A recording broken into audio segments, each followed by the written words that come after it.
Hello my dears, എല്ലാവർക്കും ദീക്ഷയുടെ പുതിയൊരു വീഡിയോയിലേക്ക് സ്വാഗതം. അപ്പോൾ ഇന്നത്തെ വീഡിയോയിൽ നമ്മൾ നോക്കാനായിട്ട് പോകുന്നത് എന്താണ് നിങ്ങളുടെ ബന്ധത്തിൽ സംഭവിച്ചുകൊണ്ടിരിക്കുന്നത്, ഇപ്പോഴുള്ള ആ ഒരു സിറ്റുവേഷന് മാറ്റം വരുമോ ഇല്ലയോ എന്നുള്ളതാണ്. അപ്പോൾ ഇതൊരു ജനറൽ റീഡിംഗ് ആണ്, അതുപോലെ തന്നെ ടൈംലെസ് ആണ്, ജെൻഡർലെസ് ആണ്. സോ നിങ്ങൾ ഈ വീഡിയോ കാണുന്നത് എപ്പോഴാണോ അപ്പോൾ മുതൽ നിങ്ങൾക്കിത് വാലിഡായി തുടങ്ങുന്നതായിരിക്കും. അതുപോലെ തന്നെ ഇവിടെ വന്നിരിക്കുന്ന എനർജീസ്, ക്ലൂസ്, സിറ്റുവേഷൻസ് ഇതെല്ലാം നിങ്ങളുമായിട്ട് റെസനേറ്റ് ചെയ്യുന്നതാണെന്നുണ്ടെങ്കിൽ ഇതൊരു ഗൈഡൻസ് മെസ്സേജായി മാത്രം എടുക്കുക, അല്ലാന്നുണ്ടെങ്കിൽ ഫോഴ്സ്ഫുള്ളി റെസനേറ്റ് ചെയ്യിപ്പിക്കാതിരിക്കുക. അതുപോലെ തന്നെ ഈ ഒരു വീഡിയോ കാണുന്ന സമയം നിങ്ങളുടെ വ്യക്തിയെക്കുറിച്ച് മനസ്സിൽ വിചാരിക്കുക, അവരെക്കുറിച്ച് പോസിറ്റീവ് തോട്ട്സ് കൊണ്ടുവരിക, റീഡിങ്ങുമായിട്ട് കണക്റ്റഡ് ആവാൻ ശ്രമിക്കുക. അപ്പോൾ നമുക്ക് ഒട്ടും സമയം കളയാതെ വീഡിയോയിലേക്ക് പോവാം. അപ്പോൾ ഇതാണ് ഇന്ന് നമുക്ക് കിട്ടിയിരിക്കുന്ന സ്പ്രെഡ്. അപ്പോൾ ഇത് പ്രകാരം പറയുകയാണെന്നുണ്ടെങ്കിൽ ഈ ഒരു റിലേഷൻഷിപ്പ് നിങ്ങൾക്ക് തീർച്ചയായിട്ടും ഒരുപാട് കഷ്ടനഷ്ടങ്ങളും അല്ലെങ്കിൽ മാനസിക വ്യതകളും സ്ട്രെസ്സ്, ഇമോഷണൽ പെയിൻ ഇതൊക്കെ ആയിരിക്കും സമ്മാനിച്ചിട്ടുണ്ടാവുക. നമ്മളിപ്പോൾ ഒരു റിലേഷൻഷിപ്പിലേക്ക് പോവുക എന്ന് പറയുമ്പോൾ എല്ലാവരും ആ ഒരു സന്തോഷം അല്ലെങ്കിൽ ആ ഒരു കെയറൊക്കെ ആഗ്രഹിച്ചിട്ടാണ് അതിലേക്ക് ചെല്ലുക. അതിപ്പോൾ നമ്മളുടെ ഒരു ദാമ്പത്യ ബന്ധമാണെന്നുണ്ടെങ്കിലും അല്ലാതെ വരുന്ന ഒരു പ്രണയമൊക്കെ ആണെന്നുണ്ടെങ്കിലും മിക്കപ്പോഴും നമ്മൾ പ്രതീക്ഷിക്കുന്നത് അതിൻ്റെ ആ ഒരു പോസിറ്റീവ് സൈഡ്, പ്രധാനമായിട്ടും നമ്മളുടെ ഒരു സന്തോഷം, ഹാപ്പിനെസ്സാണ്. പക്ഷേ ഇവിടെ ഈ ഒരു സ്പ്രെഡിൽ നിന്ന് മനസ്സിലാവുന്നത് ഇതിൽ വന്നിട്ടുള്ള വ്യക്തികൾ, പ്രത്യേകിച്ച് നിങ്ങളുടെ ഒരു എനർജി എന്ന് പറയുമ്പോൾ ഒരുപാട് ഇമോഷണലി സഹിച്ചിട്ടുള്ള വ്യക്തികളാണ്. ഈ ഒരു റിലേഷൻഷിപ്പ് ചിലപ്പോൾ നിങ്ങളുടെ ലൈഫിൽ മറ്റൊരു തരത്തിലും അല്ലെങ്കിൽ മറ്റൊരു വ്യക്തിയിൽ നിന്നോ ഒരു സിറ്റുവേഷനിൽ നിന്നോ നിങ്ങൾ അനുഭവിക്കാത്ത തരത്തിലുള്ള ട്രോമ നിങ്ങൾക്ക് സമ്മാനിച്ചിട്ടുണ്ടാവാം. അപ്പോൾ ഇവിടെ വന്നിട്ടുള്ള ഒരു കറൻറ്റ് സിറ്റുവേഷൻ പ്രകാരം പറയുകയാണെന്നുണ്ടെങ്കിൽ നിങ്ങൾ വിചാരിക്കുന്നത് നിങ്ങളുടെ പേഴ്സൺ നിങ്ങളെ ചീറ്റ് ചെയ്തിട്ട് പോയിരിക്കുന്നു, അല്ലെങ്കിൽ ആ ഒരു ചീറ്റിംഗ് എനർജിയിൽ നിങ്ങൾ പെട്ടിട്ടുണ്ടെന്നുള്ളത് തന്നെയാണ് നിങ്ങളുടെ ഒരു വിശ്വാസം. അപ്പോൾ കുറച്ച് പേർക്ക് അത് വളരെ ഒരു എന്താ പറയുക, നേരിട്ടിട്ടുള്ള വളരെ സ്ട്രെയിറ്റ് ആയിട്ടുള്ളൊരു ചീറ്റിംഗ് അനുഭവിച്ചിട്ടുള്ളവരാവാം. അല്ലെങ്കിൽ കുറച്ച് പേരെന്ന് പറയുന്നത് ഈ ഒരു പേഴ്സൺ ഇപ്പോഴും സൈലൻ്റ് ആയിട്ട് മിണ്ടാതിരിക്കുകയാണ്. നിങ്ങൾ ചോദിക്കുന്ന കാര്യങ്ങൾക്കൊന്നും വ്യക്തമായ ഉത്തരമോ അല്ലെങ്കിൽ നിങ്ങളെ തൃപ്തിപ്പെടുത്തുന്ന മറുപടിയോ ഒക്കെ തരാതെ അവരുടേതായിട്ടുള്ള ഒരു ഷെല്ലിനകത്ത് കയറിയിരിക്കുകയാണ്. അപ്പോഴും നിങ്ങൾക്ക് തോന്നുന്നുണ്ട് ഈ ഒരു പേഴ്സൺ നിങ്ങളെ ചീറ്റ് ചെയ്യുകയാണ്, അതുകൊണ്ടാണ് നിങ്ങൾക്ക് ഇവർ ആൻസറബിൾ അല്ലാത്തത് എന്നായിരിക്കാം നിങ്ങളുടെ ഒരു തോട്ട്. അതുപോലെ തന്നെ കുറച്ച് പേർക്കൊക്കെ ഈ ഒരു പേഴ്സൺ ചിലപ്പോൾ നിങ്ങളെ ബ്ലോക്ക് ചെയ്ത് വെച്ചിരിക്കുന്ന അവസ്ഥയായിരിക്കാം. നിങ്ങൾ പലരും മുഖാന്തരം ഇവരെ കോൺടാക്ട് ചെയ്യാൻ ശ്രമിച്ചിട്ട് ഇവർ നിങ്ങൾക്ക് യാതൊരു പിടിയും തരാതെ ഹൈഡ് ചെയ്ത് നടക്കുന്നൊരു രീതിയിലായിരിക്കാം. അപ്പോൾ എങ്ങനെയാണെന്നുണ്ടെങ്കിലും ഈ ഒരു പേഴ്സൺ ഇപ്പോൾ വളരെ വ്യക്തമായിട്ട് നിങ്ങളോട് സംസാരിക്കുന്നില്ല, അല്ലെങ്കിൽ വ്യക്തമായിട്ടുള്ള ഉത്തരങ്ങൾ തരുന്നില്ല. അതായത് ഇപ്പോൾ നിങ്ങളിൽ നടക്കുന്ന ആ ഒരു പ്രശ്നം പറഞ്ഞ് പരിഹരിക്കാനായിട്ട് ഇവർ മുൻകൈ എടുക്കുന്നില്ല, മാറി നടക്കുന്നു എന്നുള്ളതാണ്. അപ്പോൾ ഇവിടെ നിങ്ങൾ ഈ ഒരു പേഴ്സണെ വെയിറ്റ് ചെയ്തിരിക്കുന്ന ഒരു അവസ്ഥയിലാണ് കാണപ്പെടുന്നത്. നിങ്ങൾ ഇവർക്ക് വേണ്ടിയിട്ട് ചിലപ്പോൾ ഒരുപാട് നാളുകളായിട്ടുള്ളൊരു വെയിറ്റിംഗ് ആയിരിക്കാം, അല്ലെങ്കിൽ കുറച്ച് പേര് അധികം നാളുകളായിട്ടുണ്ടാവണമെന്നുമില്ല. അപ്പോൾ എങ്ങനെയാണെന്നുണ്ടെങ്കിൽ നിങ്ങൾക്കിപ്പോൾ ഈ ഒരു പേഴ്സൺ വരുന്നതിനേക്കാൾ പ്രധാനമായിട്ടൊരു ക്ലാരിറ്റി വേണം. ആ ഒരു ക്ലാരിറ്റിയാണ് ഇവിടെ നിങ്ങൾ ആഗ്രഹിക്കുന്നത്, ആ ഒരു എനർജിയാണ് നമുക്ക് മനസ്സിലാവുന്നത്. എന്താണ് നിങ്ങളുടെ റിലേഷൻഷിപ്പിൽ സംഭവിച്ചത്, ഇനി മുന്നോട്ട് എങ്ങനെയാണ്, എന്തുകൊണ്ട് ഇവർ മിണ്ടാതിരുന്നു, അല്ലെങ്കിൽ എന്തുകൊണ്ട് നിങ്ങളെ ചീറ്റ് ചെയ്തു എന്നുള്ളതിന് ഒരു വ്യക്തമായിട്ടുള്ള ആൻസർ വേണം എന്ന് നിങ്ങൾ ആഗ്രഹിക്കുന്നുണ്ട്. അതുപോലെ തന്നെ ഇവിടെ നിങ്ങളുടെ വ്യക്തിയെക്കുറിച്ചുള്ള ഒരു കാര്യം പറയുകയാണെന്നുണ്ടെങ്കിൽ അവരുടെ അവസ്ഥ എന്ന് പറയുന്നത് ഈ ഒരു റിലേഷൻഷിപ്പ് മതിയായി എന്നുള്ളൊരു രീതിയിലാണ്. അല്ലാന്നുണ്ടെങ്കിൽ അവർക്ക് ഒരുപാട് സ്ട്രെസ്സായിരിക്കാം ഈ ഒരു റിലേഷൻഷിപ്പ് സമ്മാനിക്കുന്നത്. ചിലപ്പോൾ ഒരുപാട് പേര് നിങ്ങളുടെ റിലേഷൻഷിപ്പിനെതിരെ നിൽക്കുന്നുണ്ടാവാം. ചിലപ്പോൾ ഫാമിലി ആയിരിക്കാം, അല്ലെങ്കിൽ മറ്റേതെങ്കിലും ആളുകളായിരിക്കാം, അപ്പോൾ അല്ലെങ്കിൽ സാഹചര്യമായിരിക്കാം. അപ്പോൾ എന്താണെന്നുണ്ടെങ്കിലും അവർ ചിലപ്പോൾ ഒരു പരിധി വരെ ഈ ഒരു റിലേഷൻഷിപ്പ് നിലനിൽക്കുന്നതിന് വേണ്ടി ശ്രമിച്ചിട്ടുണ്ടാവാം. പക്ഷേ ഇപ്പോഴത്തുള്ള ആ ഒരു സാഹചര്യമോ വ്യക്തികളൊക്കെ കാരണം അവർക്ക് മടുത്തു എന്നുള്ളൊരു ഫീലിംഗ് ആണ് നമുക്ക് മനസ്സിലാവുന്നത്. അല്ലെങ്കിൽ ആ ഒരു മടുപ്പ് കൊണ്ടാണ് അവർ മിണ്ടാതിരിക്കുന്നത്. അവർക്കത് മുന്നോട്ടെടുത്ത് ഒരു ആക്ഷൻ എടുത്ത് പോകാനുള്ള തൻ്റെ ഇടം ഈ ഒരു സമയത്തുള്ളതായിട്ട് കാണുന്നില്ല. അപ്പോൾ അതുകൊണ്ട് തന്നെ അവർ വിചാരിക്കുന്നത് ഈ ഒരു സൈലൻറ്റ് ട്രീറ്റ്മെൻ്റ് ആണ് നല്ലത്. ഒരുപക്ഷെ അവർക്ക് നിങ്ങളെ പൂർണ്ണമായിട്ടും ഒഴിവാക്കാൻ സാധിക്കില്ലായിരിക്കാം. ചിലപ്പോൾ നിങ്ങളോട് തീർത്തും ഈ ഒരു റിലേഷൻഷിപ്പിൽ നിൽക്കാൻ എനിക്ക് താല്പര്യമില്ല എന്ന് നിങ്ങളുടെ മുഖത്ത് നോക്കി പറഞ്ഞു കഴിഞ്ഞാൽ അവർക്ക് നാളെ ഇതിനകത്തേക്ക് ഒരു എൻട്രി ഉണ്ടാവില്ല. കാരണം നിങ്ങൾ നിങ്ങളുടെ പാട് നോക്കി പോകും, അല്ലെങ്കിൽ ആ ഒരു ആൻസർ കേട്ട് കഴിഞ്ഞാൽ നിങ്ങൾ നിൽക്കാതെ പിന്നീട് ഒരിക്കലും അവർ വിളിച്ച ഒരു വിളിപ്പുറത്ത് ഉണ്ടാവില്ല എന്നുള്ളൊരു തോട്ടായിരിക്കാം. അപ്പോൾ അതുകൊണ്ടാണ് അവർക്കൊരു യെസ് ഓർ നോ കറക്റ്റായിട്ട് പറയാൻ സാധിക്കാത്തത് കൊണ്ട് തന്നെയാണ് അവർ ഈ ഒളിച്ച് നടക്കുന്ന പോലെ അല്ലെങ്കിൽ ആ ഒരു സൈലൻറ്റ് ട്രീറ്റ്മെൻറ്റ് നിങ്ങൾക്ക് നൽകിക്കൊണ്ടിരിക്കുന്നത്. അപ്പോൾ ഈ ഒരു സാഹചര്യത്തിൽ നിങ്ങളുമായിട്ടുള്ള റിലേഷൻഷിപ്പ് തുടങ്ങുക അല്ലെങ്കിൽ അത് തുടർന്നുകൊണ്ട് പോവുക എന്ന് പറയുമ്പോൾ അവർക്ക് എടുത്താൽ പൊങ്ങാത്തൊരു ഭാരമായിട്ടാണ് അത് ഫീൽ ചെയ്യുന്നത്. ചിലപ്പോൾ ഞാൻ നേരത്തെ പറഞ്ഞതുപോലെ അവരുടെ ഉത്തരവാദിത്തമോ അല്ലെങ്കിൽ അവരുടെ കുടുംബത്തെ ഭയന്നിട്ടുള്ള കാര്യമോ അല്ലെങ്കിൽ അവർക്ക് വേണ്ടപ്പെട്ട മറ്റേതെങ്കിലും വ്യക്തികളെ വെറുപ്പിക്കേണ്ട അല്ലെങ്കിൽ അവരുടെ ആ ഒരു നിലനിൽപ്പിനെ ബാധിക്കും എന്നൊക്കെ ഉള്ളത് കൊണ്ടായിരിക്കാം അവരങ്ങനെ ചിന്തിക്കുന്നത്. അപ്പോൾ ഇത് ഒരു റൈറ്റ് ടൈം ആണെന്ന് ഈ ഒരു പേഴ്സണ് തോന്നുന്നില്ല. പക്ഷേ ഒരിക്കലും ഇവർ കംപ്ലീറ്റ്ലി നിങ്ങളുടെ റിലേഷൻഷിപ്പിൽ നിന്ന് മൂവ് ഓൺ ചെയ്ത് പോകണം അല്ലെങ്കിൽ ഈ ഒരു റിലേഷൻഷിപ്പ് മതിയാക്കാം എന്ന് ചിന്തിക്കുന്നില്ല. താൽക്കാലികമായിട്ട് മാറി നിൽക്കുന്നു എന്നുള്ളത് മാത്രമേ നമുക്കിവിടെ പറയാൻ കഴിയൂ. ഇവിടെ അതുപോലെ തന്നെ ഈ ഒരു വ്യക്തിയും ഒരുമിച്ചുള്ള നിങ്ങളുടെ ലൈഫ് നിങ്ങൾ മാനിഫെസ്റ്റ് ചെയ്യുന്നുണ്ടാവാം, ഒരുപാട് പേര് മാനിഫെസ്റ്റ് ചെയ്യുന്നുണ്ടാവാം, അല്ലെങ്കിൽ പ്രാർത്ഥിക്കുന്നുണ്ടാവാം. അപ്പോൾ നിങ്ങളുടേതായ രീതിയിൽ തിരിച്ചു വരുന്നതിന് എല്ലാ പണികളും അല്ലെങ്കിൽ എല്ലാ വഴികളും നിങ്ങൾ നോക്കിയിട്ടുണ്ടാവാം.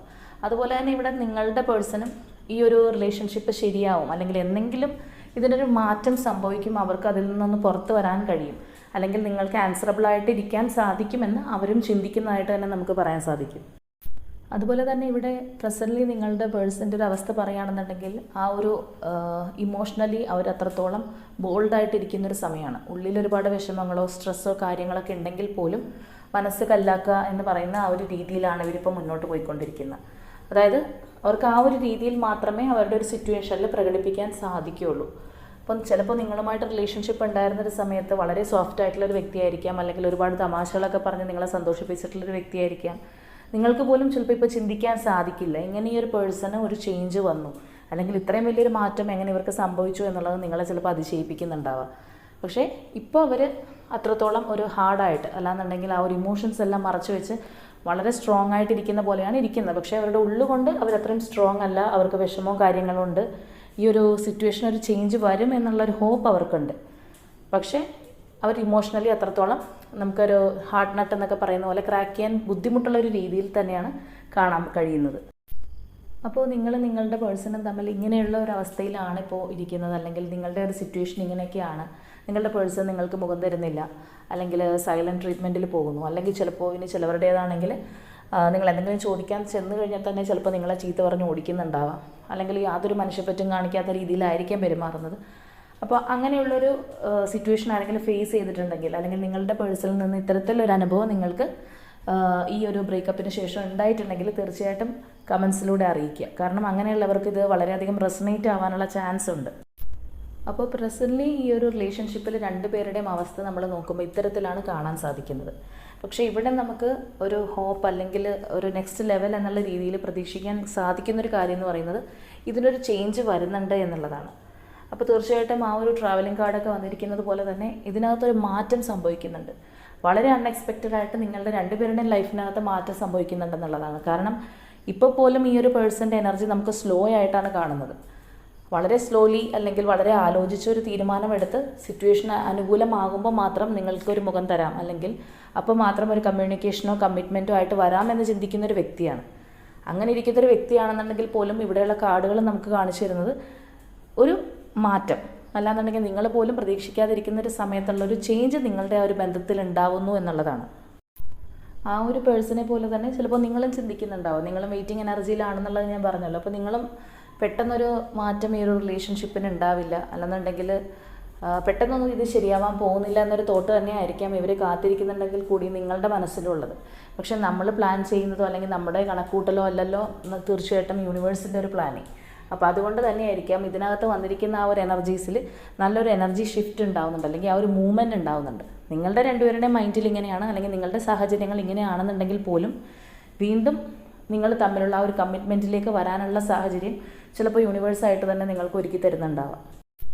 ഇവിടെ നിങ്ങൾക്കായിട്ട് ആ ഒരു മാറ്റം തീർച്ചയായിട്ടും ആ ഒരു യൂണിവേഴ്സോ അല്ലെങ്കിൽ ഡിവൈനോ അല്ലെങ്കിൽ നമ്മുടെ സ്പിരിറ്റ് ഗൈഡ്സോ എന്ത് പേരിട്ട് വിളിച്ചു കഴിഞ്ഞാലും തീർച്ചയായിട്ടും ആ ഒരു മാറ്റം നിങ്ങളുടെ ലൈഫിലേക്ക് കൊണ്ടുവരുന്നുണ്ട് എന്നുള്ളതാണ്. നിങ്ങളുടെ എക്സിസ്റ്റൻസ് അല്ലെങ്കിൽ നിങ്ങളുടെ ആ ഒരു നിലനിൽപ്പ് തന്നെ ചിലപ്പോൾ മാറിപ്പോകുന്നുണ്ട്. നിങ്ങളുടെ കയ്യിലാവും ചിലപ്പോൾ എന്താണ് ഇനി നെക്സ്റ്റ് ലെവൽ ചെയ്യേണ്ടത്, അല്ലെങ്കിൽ എന്ത് ഡിസിഷൻ എടുക്കണം. ഇപ്പോൾ നിങ്ങളുടെ കയ്യിലല്ല. കാരണം എന്താണെന്ന് വെച്ച് കഴിഞ്ഞാൽ നിങ്ങളുടെ പാർട്ട്ണറും കൂടി നിങ്ങളോട് സഹകരിച്ചു കഴിഞ്ഞാൽ മാത്രമേ നിങ്ങൾക്കൊരു ഡിസിഷൻ എടുത്ത് മുന്നോട്ട് പോകാൻ കഴിയൂ. അങ്ങനെയുള്ളൊരവസ്ഥയാണ് നമുക്കിപ്പോൾ കാണുന്നത്. പക്ഷേ നാളെ ഇത് തിരിഞ്ഞു വരുമ്പോൾ അല്ലെങ്കിൽ ഇവിടെ വന്നിട്ട് പറഞ്ഞിരിക്കുന്ന ആ ഒരു മാറ്റം വരുമ്പോൾ നിങ്ങൾക്ക് ചൂസ് ചെയ്യാൻ സാധിക്കും എന്ത് വേണം, എന്താണ് ഇനി ഈ ഒരു റിലേഷൻഷിപ്പിൽ നെക്സ്റ്റ് ലെവലായിട്ട് എടുക്കേണ്ടത് എന്നുള്ള ആ ഒരു കീ ഇനി നിങ്ങളുടെ കയ്യിലാണ്. ഇനി നമ്മൾ പറയുന്ന പോലെ ഇനി പന്ത് നിങ്ങളുടെ കോർട്ടിലാണ് വരാൻ പോകുന്നത്. ഇവിടെ അതുപോലെ തന്നെ ആ ഒരു എനർജി ഷിഫ്റ്റ് നടക്കുമ്പോൾ തീർച്ചയായിട്ടും നിങ്ങൾ അനുഭവിച്ച ആ ഒരു മാനസിക വ്യത ഇപ്പോൾ ഈ ഒരു പേഴ്സൺ നിങ്ങൾക്ക് മുഖം തരാതിരിക്കുക അല്ലെങ്കിൽ മിണ്ടാതിരിക്കുക, നിങ്ങൾ അവോയ്ഡ് ചെയ്യുക, ഇതെല്ലാം നിങ്ങൾ ഒരുപാട് മാനസികമായിട്ട് വേദനിപ്പിച്ചിട്ടുണ്ടാവും. കാര്യം ഇവരുടെ നിവർത്തികേട് കൊണ്ടോ അല്ലെങ്കിൽ സിറ്റുവേഷൻ വൈസോ അല്ലെങ്കിൽ മറ്റാരെങ്കിലും ഭയന്നിട്ടൊക്കെ ആയിരിക്കാം നിങ്ങൾ ഇങ്ങനത്തെ ഒരു ട്രോമയിലോട്ട് ആക്കിയിട്ട് പോയത്. എങ്കിൽ പോലും നിങ്ങൾ അനുഭവിച്ചതിന് തീർച്ചയായിട്ടും ഒരു കർമ്മ അവരും തിരിച്ചനുഭവിക്കേണ്ടുന്ന ഒരു സമയം തന്നെയാണ് വരാൻ പോകുന്നത്.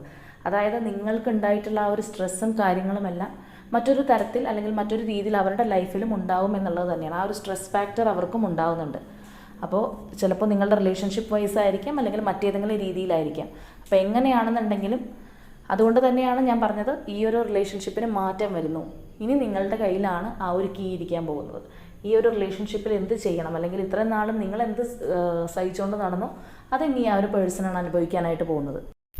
അപ്പോൾ ഈ ഒരു വീഡിയോ കാണുന്നതിൽ ആരെങ്കിലും ഇതേ അവസ്ഥയിലൂടെ അല്ലെങ്കിൽ ഇതേ മാനസികാവസ്ഥയിലൂടെ കടന്നു പോകുന്നുണ്ടെങ്കിൽ, അതായത് നിങ്ങളുടെ വ്യക്തിയെ നിങ്ങൾ ഒരുപാട് സ്നേഹിച്ചിട്ടും അവർ നിങ്ങൾക്ക് മുഖം തരാതിരിക്കുക അല്ലെങ്കിൽ നിങ്ങളെ പാടെ അവഗണിച്ച് നിങ്ങൾക്കൊരു റിപ്ലൈ പോലും തരാതെ ചിലപ്പോൾ നിങ്ങളെ ബ്ലോക്ക് ചെയ്ത് വെച്ച് ആ ഒരു തരത്തിലൊക്കെ നിങ്ങളെ വേദനിപ്പിക്കുമ്പോൾ ഇനി എല്ലാം അവരുടെ കയ്യിലാണ്, അല്ലെങ്കിൽ ഈ ഒരു റിലേഷൻഷിപ്പിന് തിരിച്ചു പിടിക്കണമെങ്കിൽ അവർ തന്നെ വിചാരിക്കണം നിങ്ങൾക്ക് ഇനി ഇതിലൊന്നും ചെയ്യാൻ സാധിക്കില്ല എന്നോർത്ത് കരയുന്ന അല്ലെങ്കിൽ അതിനെ ഓർത്ത് പശ്ചാത്തപിക്കുകയോ അല്ലെങ്കിൽ സ്വയം പഠിക്കുകയൊക്കെ ചെയ്യുന്ന ആരെങ്കിലും ഈ ഒരു വീഡിയോ കാണുന്നുണ്ടെങ്കിൽ അത്രത്തോളം ഒരു നമുക്ക് അറിയാം ആ ഒരു ഇമോഷണൽ പെയിൻ അല്ലെങ്കിൽ ആ ഒരു സ്ട്രെസ്സ്, ടെൻഷൻ, ചിലപ്പോൾ നന്നായിട്ടൊന്നും ഉറങ്ങാൻ സാധിക്കുന്നുണ്ടാവില്ല അല്ലെങ്കിൽ സന്തോഷത്തോടെ ഭക്ഷണം കഴിക്കാൻ പറ്റുന്നുണ്ടാവില്ല. അപ്പോൾ ആ ഒരു രീതിയിലൊക്കെയുള്ള വ്യക്തികളാണ് നിങ്ങളെങ്കിൽ അങ്ങനെയുള്ളൊരു എനർജിയിലുള്ളവരുടെയാണിത്. അപ്പോൾ അങ്ങനെയൊക്കെ നിങ്ങൾക്കുണ്ടെങ്കിൽ നിങ്ങൾ മനസ്സിലാക്കുക, എന്നും എപ്പോഴും ഒരാളുടെ കയ്യിൽ തന്നെയല്ല എല്ലാ കാര്യങ്ങളും ഇരിക്കുന്നത്. അത് നിങ്ങളിലേക്ക് വരാൻ പോകുന്നു, അല്ലെങ്കിൽ ആ ഒരു ടേണിംഗ് പോയിന്റ് നിങ്ങളുടെ ലൈഫിലേക്ക് വരുന്നുണ്ട്. നിങ്ങൾ ഒരുപാട് വിഷമിക്കുകയും അല്ലെങ്കിൽ കഷ്ടപ്പെടുകയും സങ്കടപ്പെടുകയൊക്കെ ചെയ്തതിന് നിങ്ങൾക്ക് അതിനുള്ള ഒരു പ്രതിഫലം ലഭിക്കുന്നുണ്ട് എന്നുള്ളത് മനസ്സിലാക്കി ആശ്വാസത്തോടു കൂടി ഇരിക്കുക. അപ്പോൾ ഇവിടെ അവസാനമായിട്ട് വന്നിരിക്കുന്ന ആ ഒരു ലവേഴ്സ് കാർഡിൻ്റെ എനർജി പോലെ തന്നെയാണ്. എത്ര കഷ്ടപ്പെട്ടാലും അല്ലെങ്കിൽ എന്തൊക്കെ പ്രശ്നങ്ങൾ വന്ന് അകന്നു പോയാലും ഈ ഒരു പേഴ്സൺ തന്നെ നിങ്ങളെ ദ്രോഹിച്ചു കഴിഞ്ഞാലൊക്കെ നിങ്ങൾ യോജിക്കേണ്ടുന്ന വ്യക്തികൾ തന്നെയാണ്. ആ ഒരു ഡിവൈൻ ഫെമിനിൻ മെസ്കുലിൻ എനർജീസിലുള്ള വ്യക്തികൾ തന്നെയാണ് എന്നുള്ളതാണ്. നിങ്ങൾക്ക് വന്നിരിക്കുന്ന ആ ഒരു അപ്സ് ആൻഡ് ഡൗൺ അല്ലെങ്കിൽ നിങ്ങളുടെ റിലേഷൻഷിപ്പിൽ സംഭവിച്ചിട്ടുള്ള മാറ്റങ്ങൾ അല്ലെങ്കിൽ ആർക്കെങ്കിലും തേർഡ് പാർട്ടിയൊക്കെ ഇടയിൽ കയറിയിട്ട് അങ്ങനെ സംഭവിച്ചിട്ടുള്ള ഒരു സെപ്പറേഷൻ ആണെങ്കിലുമൊക്കെ ഇത് നിങ്ങളുടെ കർമ്മയാണ് നിങ്ങൾ അനുഭവിച്ച് തീർക്കുന്നത് എന്നുള്ളത് നിങ്ങൾ മനസ്സിലാക്കുക. അതിനുശേഷം ഈ ഒരു പേഴ്സണുമായിട്ടുള്ളൊരു റീയൂണിയൻ തീർച്ചയായിട്ടും നിങ്ങൾക്കുണ്ട്. ഒരു 100% നമുക്കത് തറപ്പിച്ച് പറയാം. ഈ ഒരു പേഴ്സണുമായിട്ടുള്ള റീയൂണിയൻ തീർച്ചയായിട്ടും നിങ്ങളുടെ ലൈഫിലേക്ക് കടന്നു വരുന്നുണ്ട് എന്നുള്ളതാണ്.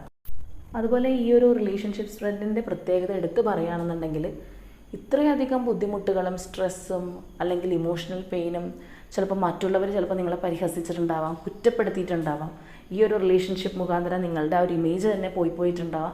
എന്തൊക്കെ സംഭവിച്ചിട്ടും ഇത് മതി അല്ലെങ്കിൽ ഈ ഒരു വ്യക്തി തന്നെ എൻ്റെ മനസ്സിലുള്ളൂ, മറ്റാർക്കും അവിടെ സ്ഥാനമില്ല എന്ന് കരുതിയിരിക്കുന്ന ഒരു ദൃഢനിശ്ചയമുള്ളൊരു വ്യക്തികൾ തന്നെയാണ് നിങ്ങൾ. ഇത്രയും ഒരു ട്രോമ സഹിച്ചിട്ടും അവരെ വിട്ടുകൊടുക്കാനോ അല്ലെങ്കിൽ അവർ പൂർണ്ണമായിട്ടും പൊയ്ക്കോട്ടെ എന്ന് ചിന്തിക്കാനോ നിങ്ങൾക്ക് കഴിയുന്നില്ല. അത്രത്തോളം നിങ്ങൾ ഈ ഒരു റിലേഷൻഷിപ്പിൽ ഇൻവെസ്റ്റ് ചെയ്യുന്നുണ്ട്. അതാണ് ഇവിടുത്തെ ഒരു മെയിൻ ഹൈലൈറ്റ്. ചിലപ്പോൾ കുറച്ച് വ്യക്തികളൊക്കെ ആണെന്നുണ്ടെങ്കിൽ മതിയായി, അവരോട് സ്നേഹം ഉണ്ടെങ്കിൽ പോലും ഇനി എനിക്ക് വേണ്ട അല്ലെങ്കിൽ ഇനി തുടരണ്ട എന്ന് വിചാരിച്ചിട്ട് മാറാൻ ശ്രമിക്കുമായിരിക്കും. പക്ഷേ ഇവിടെ നിങ്ങൾക്ക് ഇത്രയും ഒരു ട്രോമ സഹിച്ചിട്ടും നിങ്ങൾ മാറുന്നില്ല. നിങ്ങൾക്ക് ഈ ഒരു പേഴ്സണിന് വേണ്ടി തന്നെ നിങ്ങൾ കാത്തിരിക്കുകയാണ് എന്നുള്ളതാണ് നമുക്കിവിടെ പറയാൻ സാധിക്കുന്നത്. അപ്പോൾ ഇവിടെ വന്നിരിക്കുന്ന ഈ ഒരു സിറ്റുവേഷനിൽ കാര്യങ്ങളെല്ലാം കേൾക്കുമ്പോൾ തന്നെ നിങ്ങൾക്ക് അറിയാമായിരിക്കും നിങ്ങളുടെ എനർജി ആണോ, നിങ്ങളുടെ പേഴ്സൻ്റെ എനർജി ആണോ ഈ ഒരു സിറ്റുവേഷനുമായിട്ട് മാച്ച് ആവുന്നുണ്ടോ എന്നുള്ളതല്ല. അപ്പോൾ നമുക്ക് കുറച്ച് ക്ലൂസ് കൂടി എടുത്ത് നോക്കാം. അപ്പോൾ ആ ഒരു കൺഫർമേഷൻ നിങ്ങൾക്കും അത് കൂടുതലായിട്ട് റെസനേറ്റ് ആവുന്നുണ്ടോ എന്നുള്ളത് മനസ്സിലാക്കാൻ സാധിക്കും. അപ്പോൾ ക്ലൂസ് എടുക്കുന്നതിന് മുൻപായിട്ടൊരു കാര്യം പറയാം. കാരണം ഇപ്പോൾ കമൻസിലാണെന്നുണ്ടെങ്കിൽ പല വീഡിയോസിലും ഞാൻ കാണുന്നുണ്ട് ക്ലൂസ് എന്താണെന്ന് ചോദിക്കുന്നത്. അതുപോലെ തന്നെ എന്നോട് വാട്സപ്പിലൊക്കെ വന്നിട്ട് ചോദിക്കുന്നുണ്ട്. അപ്പോൾ ഞാൻ ഇതിന് മുൻപുള്ള വീഡിയോസിലൊക്കെ പറഞ്ഞിട്ടുണ്ട് പലപ്പോഴും. ചിലപ്പോൾ ന്യൂ സബ്സ്ക്രൈബേഴ്സ് ആയിരിക്കാം, അതുകൊണ്ട് അറിയാത്തതായിരിക്കാം. അപ്പോൾ ഇതിൽ നമ്മൾ അവസാനമായിട്ട് എടുക്കുന്ന ക്ലൂസ് എന്ന് പറയുമ്പോൾ ഈ ഒരു റീഡിംഗ് കേട്ട് കഴിയുമ്പോൾ നിങ്ങളുടെ സിറ്റുവേഷനുമായിട്ട് ബന്ധമുണ്ടോ എന്നുള്ളത് നിങ്ങൾക്ക് മനസ്സിലാവുമല്ലോ. എല്ലാ റീഡിങ്ങും എല്ലാവർക്കും വേണ്ടിയിട്ടുള്ളതല്ല. ആ ഒരു സാഹചര്യമോ അല്ലെങ്കിൽ അവിടുത്തെ എനർജിയൊക്കെ പറയുമ്പോൾ നിങ്ങളുമായിട്ട് കണക്റ്റഡ് ആണോ എന്നുള്ളത് നിങ്ങൾക്ക് മനസ്സിലാക്കാൻ സാധിക്കും. അപ്പോൾ അതുപോലെ തന്നെ ആ ഒരു റീഡിങ്ങിന് ശേഷം ഇവിടെ ക്ലൂസ് വായിക്കുമ്പോൾ അതും നിങ്ങളുമായിട്ട് ബന്ധമുള്ളതാണോ എന്നുള്ളത് ചെക്ക് ചെയ്യുക. അപ്പോൾ അങ്ങനെ നമ്മൾ ക്രോസ് ചെക്ക് ചെയ്യുമ്പോഴത്തേക്കും തീർച്ചയായിട്ടും ആ ഒരു റെസനേഷൻ നിങ്ങൾക്ക് മനസ്സിലാക്കാൻ സാധിക്കുന്നുള്ളതാണ്. അപ്പോൾ ഇവിടെ നമ്മൾ വായിക്കുന്ന ആ ഒരു ലെറ്റേഴ്സ് എന്ന് പറയുന്നത് നിങ്ങളുടെ പേരിലുള്ളതോ അല്ലെങ്കിൽ നിങ്ങളുടെ പേഴ്സൻ്റെ പേരിലുള്ള അക്ഷരങ്ങളായിരിക്കാം. അതുപോലെ തന്നെ ആ ഒരു നമ്പേഴ്സ് അത് നിങ്ങളുടെ ബർത്ത് ഡേറ്റോ അല്ലെങ്കിൽ നിങ്ങളുടെ പേഴ്സൻ്റെ ബർത്ത് ഡേറ്റോ അല്ലെങ്കിൽ നിങ്ങൾ തമ്മിൽ പരിചയപ്പെട്ട തീയതിയോ ആനിവേഴ്സറിയോ ഒക്കെ അതുപോലെ നിങ്ങൾക്ക് ആ ഒരു റിലേഷൻഷിപ്പിൽ ഇമ്പോർട്ടൻ്റ് ആയിട്ടുള്ള ഏതെങ്കിലും തരത്തിലുള്ള ഡേറ്റുകളായിരിക്കാം. അതുപോലെ തന്നെയാണ് മാസങ്ങൾ എന്ന് പറയുമ്പോഴും ചിലപ്പോൾ നിങ്ങളുടെ ജനനമാസമായിരിക്കാം, അല്ലെങ്കിൽ നിങ്ങളുടെ പേഴ്സൻ്റെ ആയിരിക്കാം, നിങ്ങളുടെ ആ ഒരു ആനിവേഴ്സറി വരുന്ന മാസമായിരിക്കാം. നിങ്ങൾക്കറിയാമല്ലോ നിങ്ങളുടെ റിലേഷൻഷിപ്പിൽ പ്രധാനമായിട്ടുള്ള തീയതികളും മാസങ്ങളൊക്കെ. അപ്പോൾ അങ്ങനെയാണ് ഇത് കണക്റ്റഡ് ആണോ എന്നുള്ളത് നോക്കുക. അതുപോലെ സോഡിയക് സൈൻ എന്ന് പറയുന്നത് സൂര്യരാശി പ്രകാരമുള്ള നമ്മളുടെ ആ ഒരു രാശിയാണ്. അപ്പോൾ അത് അറിയുന്നവർ അതും കൂടി പരിഗണിക്കുക. അറിയാത്തവരാണെങ്കിൽ സാരമില്ല, നിങ്ങളുടെ ഈ ഒരു നമ്പേഴ്സും കാര്യങ്ങളെല്ലാം നോക്കുക. അതുപോലെ തന്നെ ഇവിടെ നമ്മൾ ഡിസ്ട്രിക്റ്റ് വായിക്കും. അപ്പോൾ നിങ്ങളുടെ ആ ഒരു ഡിസ്ട്രിക്റ്റ് എന്ന് പറയുമ്പോൾ നിങ്ങൾ ജനിച്ച ഡിസ്ട്രിക്റ്റോ അല്ലെങ്കിൽ നിങ്ങളിപ്പോൾ ഉള്ള ഡിസ്ട്രിക്റ്റോ ഒക്കെ ആയിരിക്കും. അതുപോലെ തന്നെ ആ ഒരു പേഴ്സൻ്റെ. അപ്പോൾ ഇങ്ങനെയാണ് നമ്മൾ ആ ഒരു കണക്ഷൻ നോക്കുക. അപ്പോൾ അതിനകത്ത് എത്രത്തോളം കാര്യങ്ങൾ റെസണേറ്റ് ആയി എന്നുള്ളത് വെച്ചിട്ട് നിങ്ങൾക്ക് ഈ ഒരു റീഡിങ് എത്രത്തോളം നിങ്ങളുമായിട്ട് പൊരുത്തപ്പെടുന്നുണ്ട് എന്നുള്ളത് മനസ്സിലാക്കാൻ സാധിക്കും. അപ്പോൾ ക്ലൂസ് എന്താണെന്നുള്ളത് നിങ്ങൾക്ക് മനസ്സിലായി എന്ന് വിചാരിക്കുന്നു. അപ്പോൾ നമുക്കിനി കുറച്ച് ക്ലൂസ് കൂടി എടുത്ത് നോക്കാം. അപ്പോൾ നമുക്കിവിടെ വന്നിരിക്കുന്ന ഫസ്റ്റ് ക്ലൂ എന്ന് പറയുന്നത് നവംബർ മന്താണ്. അതുപോലെ തന്നെ Aquarius zodiac sign, letter Q, Idukki district, letter R, letter W, number 31, letter G, number 10, number 26, letter D, D ആണ് കേട്ടോ, D for doll, number 1, Leo zodiac sign, number 29, letter U, number 18, Gemini zodiac sign, number 6, number 24, number 21, Libra zodiac sign, number 13, letter P, letter Y, and last Wayanad district. അപ്പോൾ ഇതൊക്കെയാണ് നമുക്കിവിടെ clues ആയിട്ട് കിട്ടിയിരിക്കുന്നത്. അപ്പോൾ ഇവിടെ വന്നിരിക്കുന്ന ആ ഒരു എനർജി സിറ്റുവേഷൻസ് ക്ലൂസ് എല്ലാം നിങ്ങളുമായിട്ട് റെസനേറ്റ് ആണോ എന്നുള്ളത് നോക്കുക. റെസനേറ്റ് ആണെന്നുണ്ടെങ്കിൽ തീർച്ചയായിട്ടും കമൻസിലൂടെ ഈ ഒരു എനർജിക്കായിട്ട് ക്ലെയിം ചെയ്യുക. ഒരുപാട് ബുദ്ധിമുട്ടുകൾ വിഷമിക്കുകയും മാനസിക ദുഃഖങ്ങൾ അനുഭവിക്കുകയൊക്കെ ചെയ്യുന്ന വ്യക്തികൾക്കുള്ള ഒരു ആശ്വാസം, അല്ലാന്നുണ്ടെങ്കിൽ നിങ്ങളുടെ ലൈഫിൽ യൂണിവേഴ്സായിട്ട് തരുന്ന ആ ഒരു മാറ്റമാണ് സംഭവിക്കാൻ പോകുന്നത്. സോ തീർച്ചയായിട്ടും ആ ഒരു പോസിറ്റീവായിട്ടുള്ള മാറ്റം നിങ്ങൾ ഉൾക്കൊള്ളുക. നിങ്ങളുടെ എനർജി ആണെന്നുണ്ടെങ്കിൽ കമൻറ്റ് ചെയ്യുക. അപ്പോൾ നമ്മുടെ ഇന്നത്തെ റീഡിംഗ് ഇത്രയേ ഉള്ളൂ. നാളെ മറ്റൊരു റീഡിങ്ങുമായിട്ട് നമുക്ക് വീണ്ടും കാണാം.